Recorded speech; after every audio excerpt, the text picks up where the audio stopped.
ሰላም እንዴት ናችሁ? ውድ የቻናላችን ቤተሰቦች በያላችሁበት ሰላማችሁ ብዛት። ዛሬ ይዤላችሁ የመጣሁት አማርኛ ቃላት ምስረታ ነው ማለት ነው። የተለያዩ ቃላቶችን ይዤላችሁ መጥቻለሁ። እነዚህን ቃላቶች አብረን በጋራ የምናነብ ይሆናል ማለት ነው።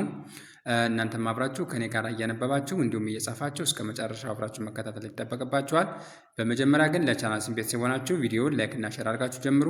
እንዲሁም ለቻናላችን አዲስ ሆናችሁ ደግሞ ቻናሉን ሳብስክራይብ በማድረግ ቤተሰብ ሁኑ። አሁን ቀጥታ ወደ ቪዲዮ እንሂድ። ኦኬ ዛሬም እንደተለመደው የተለያዩ ቃላቶችን ይዤላችሁ መጥቻለሁ ማለት ነው። ረዘም ያሉ ቃላቶች ናቸው። እነዚህን ቃላቶች አብረን በጋራ የምናነብ ይሆናል ማለት ነው። እናንተም አብራችሁ ከኔ ጋር እያነበባችሁ እንዲሁም ቪዲዮውን እያቆማችሁ እየጻፋችሁ አብራችሁ ከኔ ጋር መለማመድ ይጠበቅባችኋል ማለት ነው። በመጀመሪያ ፊደሉን እናነብላችሁ እና እያንዳንዱ ፊደሉን እየጠራሁኝ ከዛ ደግሞ ቃሉን ማን ላይ እያነበቡላችሁ እሄዳለሁ። እናንተም ልክ እንደኔ እያደረጋችሁ እያነበባችሁ እንዲሁም ደግሞ ቪዲዮውን እያቆማችሁ እየጻፋችሁ እስከ መጨረሻው አብራችሁ ይቆዩ። እስከሚገባችሁ ድረስ ደጋግማችሁ ካነበባችሁ በኋላ ደግሞ ቪዲዮውን አቁማችሁ እየጻፋችሁ ደግሞ መለማመዳችሁን እንዳዘነጉ። አሁን ቀጥታ አብረን እንጀምር። ኦኬ የመጀመሪያው ቃል ከዚህ ለምን ይላል? ተቀማጭ ተቀማጭ ይላል። ተቀማጭ የሚለውን ስናይ ተ ማለት ከተ ቤተሰቦች የመጀመሪያ ፊደል ነች። ቀ ከቤተሰቦች የመጀመሪያ ፊደል፣ ማ ከቤተሰቦች አራተኛ ፊደል፣ ጭ ከጨ ቤተሰቦች ስድስተኛ ፊደል ነው።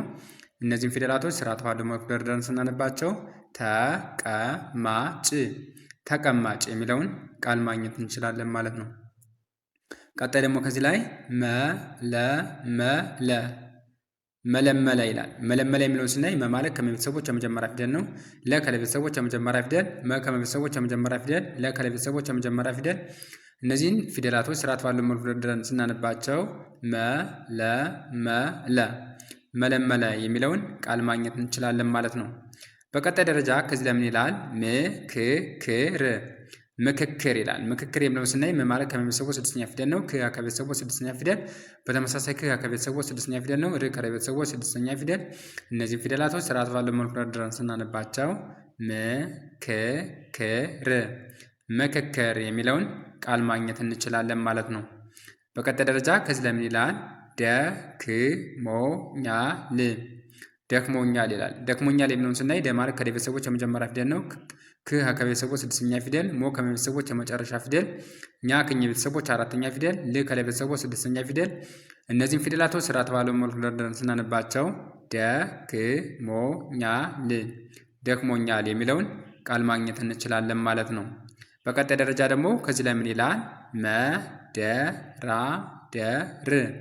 መደራደር ይላል። መደራደር የሚለውን ስናይ መ ማለት ከቤተሰቦች የመጀመሪያ ፊደል ነው።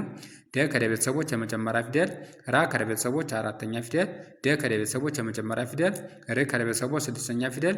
እነዚህም ፊደላቶች ስርዓት ባለው መልኩ ደርድረን ስናነባቸው መደራደር የሚለውን ቃል ማግኘት እንችላለን ማለት ነው።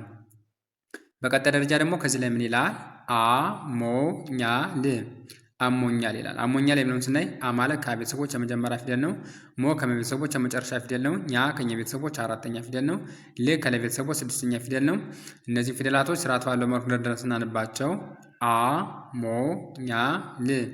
አሞኛል የሚለውን ቃል ማግኘት እንችላለን ማለት ነው። በቀጣይ ደረጃ ደግሞ ከዚህ ለምን ይላል? አትክልት ይላል። አትክልት የሚለውን ስናይ አ ማለት ከቤተሰቦች የመጀመሪያ ፊደል ነው። ት ከቤተሰቦች ስድስተኛ ፊደል፣ ክ ከቤተሰቦች ስድስተኛ ፊደል፣ ል ከቤተሰቦች ስድስተኛ ፊደል፣ ት ከቤተሰቦች ስድስተኛ ፊደል። እነዚህ ፊደላቶች ስርዓት ባለው መልኩ ደርድረን ስናነባቸው አትክልት የሚለውን ቃል ማግኘት እንችላለን ማለት ነው። በቀጣይ ደረጃ ደግሞ ከዚህ ለምን ይላል? ዘንባባ ይላል። ዘንባባ የሚለውን ስናይ ዘ ማለት ከዚህ ቤተሰቦች የመጀመሪያ ፊደል ነው። ን ከቤተሰቦች ስድስተኛ ፊደል፣ ባ ከቤተሰቦች አራተኛ ፊደል፣ በተመሳሳይ ባ ከቤተሰቦች አራተኛ ፊደል። እነዚህ ፊደላቶች ስርዓት ባለው መልኩ ደርድረን ስናነባቸው ዘንባባ የሚለውን ቃል ማግኘት እንችላለን ማለት ነው። በቀጣይ ደረጃ ደግሞ ከዚህ ላይ ምን ይላል? ኢትዮጵያ ይላል። ኢትዮጵያ የሚለውን ስናይም ኢ ማለት ከቤተሰቦች ሶስተኛ ፊደል ነው። ት ከቤተሰቦች ስድስተኛ ፊደል፣ ዮ ከቤተሰቦች የመጨረሻ ፊደል፣ ጵ ከቤተሰቦች ስድስተኛ ፊደል፣ ያ ከቤተሰቦች አራተኛ ፊደል። እነዚህም ፊደላቶች ስርዓት ባለው መልኩ ደርድረን ስናነባቸው ኢትዮጵያ የሚለውን ቃል ማግኘት እንችላለን ማለት ነው። በቀጣይ ደረጃ ደግሞ ከዚህ ለምን ይላል? አመረረ አመረረ ይላል። አመረረ የሚለውን ስናይ አ ማለት ከቤተሰቦች የመጀመሪያ ፊደል ነው። መ ከቤተሰቦች የመጀመሪያ ፊደል፣ ረ ከቤተሰቦች የመጀመሪያ ፊደል፣ በተመሳሳይ ረ ከቤተሰቦች የመጀመሪያ ፊደል ነው። እነዚህን ፊደላቶች ስርዓት ባለው መልኩ ደርድረን ስናነባቸው አመረረ አመረረ የሚለውን ቃል ማግኘት እንችላለን ማለት ነው። ቀጣይ ደግሞ ከዚህ ላይ ምን ይላል? አሰራር አሰራር ይላል። አሰራር የሚለውን ስናይ አ ማለት ከቤተሰቦች የመጀመሪያ ፊደል ነው። ሰ ከቤተሰቦች የመጀመሪያ ፊደል፣ ራ ከቤተሰቦች አራተኛ ፊደል፣ ር ከቤተሰቦች ስድስተኛ ፊደል። እነዚህን ፊደላቶች ስርዓት ባለው መልኩ ደርድረን ስናነባቸው አሰራር አሰራር የሚለውን ቃል ማግኘት እንችላለን ማለት ነው። በቀጣይ ደረጃ ከዚህ ላይ ምን ይላል? ተቀማጭ ተቀማጭ ይላል። ተቀማጭ የሚለውን ስናይ ተ ማለት ከቤተሰቦች የመጀመሪያ ፊደል ነው። ቀ ከቤተሰቦች የመጀመሪያ ፊደል፣ ማ ከቤተሰቦች አራተኛ ፊደል፣ ጭ ከቤተሰቦች ስድስተኛ ፊደል። እነዚህ ፊደላቶች ስርዓት ባለው መልኩ ደርድረን ስናነባቸው ተቀማጭ ተቀማጭ የሚለውን ቃል ማግኘት እንችላለን። በቀጣይ ደረጃ ደግሞ ከዚህ ለምን ይላል? ቤተሰቦች ቤተሰቦች ይላል። ቤተሰቦች የሚለውን ስናይ ቤ ማለት ከቤተሰቦች አምስተኛ ፊደል ነው። ተ ከቤተሰቦች የመጀመሪያ ፊደል፣ ሰ ከቤተሰቦች የመጀመሪያ ፊደል፣ ቦ ከቤተሰቦች የመጨረሻ ፊደል፣ ቼ ደግሞ ከቼ ቤተሰቦች አምስተኛ ፊደል። እነዚህን ፊደላቶች ስርዓት ባለው መልኩ ደርድረን ስናነባቸው ቤተሰቦች ቤተሰቦች የሚለውን ቃል ማግኘት እንችላለን ማለት ነው። በቀጣይ ደረጃ ደግሞ ከዚያ ምን ይላል? ጽጌረዳ ጽጌረዳ ይላል። ጽጌረዳ የሚለውን ስናይ ጽ ማለት ከጸ ቤተሰቦች ስድስተኛ ፊደል ነው። ጌ ከገ ቤተሰቦች አምስተኛ ፊደል ነው። ረ ከረ ቤተሰቦች የመጀመሪያ ፊደል፣ ዳ ከደ ቤተሰቦች አራተኛ ፊደል። እነዚህ ፊደላቶች ስርዓት ባለው መልኩ ደርድረን ስናነባቸው ጽጌረዳ ጽጌረዳ የሚለውን ቃል ማግኘት እንችላለን ማለት ነው። በቀጣይ ደረጃ ደግሞ ከዚህ ለምን ይላል? ስነውበት ስነውበት ይላል። ስነውበት የሚለውን ስናይም ስ ማለት ከሰ ቤተሰቦች ስድስተኛ ፊደል ነው። ነ ከነ ቤተሰቦች የመጀመሪያ ፊደል፣ ው ከቤተሰቦች ስድስተኛ ፊደል፣ በ ከቤተሰቦች የመጀመሪያ ፊደል፣ ት ከተ ቤተሰቦች ስድስተኛ ፊደል። እነዚህም ፊደላቶች ስርዓት ባለው መልኩ ደርድረን ስናነባቸው ስነውበት ስነውበት የሚለውን ቃል ማግኘት እንችላለን ማለት ነው። ኦኬ። በቀጣይ ደረጃ ደግሞ ከዚህ ለምን ይላል? ፍቅረኛ ፍቅረኛ ይላል። ፍቅረኛ የሚለውን ስናይም ፍ ማለት ከቤተሰቦች ስድስተኛ ፊደል ነው። ቅ ከቤተሰቦች ስድስተኛ ፊደል፣ ረ ከቤተሰቦች የመጀመሪያ ፊደል፣ ኛ ከኛ ቤተሰቦች አራተኛ ፊደል። እነዚህ ፊደላቶች ስርዓት ባለው መልኩ ደርድረን ስናነባቸው ፍቅረኛ ፍቅረኛ የሚለውን ቃል ማግኘት እንችላለን ማለት ነው። በቀጣይ ደረጃ ደግሞ ከዚህ ለምን ይላል? አፍሪካ አፍሪካ ይላል። አፍሪካ የሚለውን ስናይ አ ማለት ከቤተሰቦች የመጀመሪያ ፊደል ነው። ፍ ከቤተሰቦች ስድስተኛ ፊደል ነው። ሪ ከቤተሰቦች ሶስተኛ ፊደል ነው። ካ ከቤተሰቦች አራተኛ ፊደል ነው። እነዚህም ፊደላቶች ስርዓት ባለው መልኩ ደርድረን ስናነባቸው አፍሪካ አፍሪካ የሚለውን ቃል ማግኘት እንችላለን ማለት ነው። በቀጣይ ደረጃ ከዚህ ለምን ይላል? ውዝግብ ውዝግብ ይላል። ውዝግብ የሚለውን ስናይ ው ማለት ከቤተሰቦች ስድስተኛ ፊደል ነው። ዝ ከቤተሰቦች ስድስተኛ ፊደል፣ ግ ከቤተሰቦች ስድስተኛ ፊደል፣ በተመሳሳይ ብ ከቤተሰቦች ስድስተኛ ፊደል።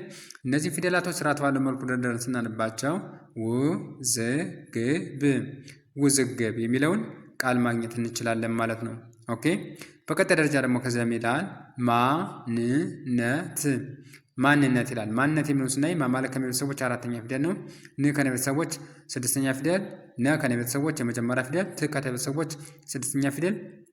እነዚህ ፊደላቶች ስርዓት ባለው መልኩ ደርድረን ስናነባቸው ማንነት ማንነት የሚለውን ቃል ማግኘት እንችላለን ማለት ነው።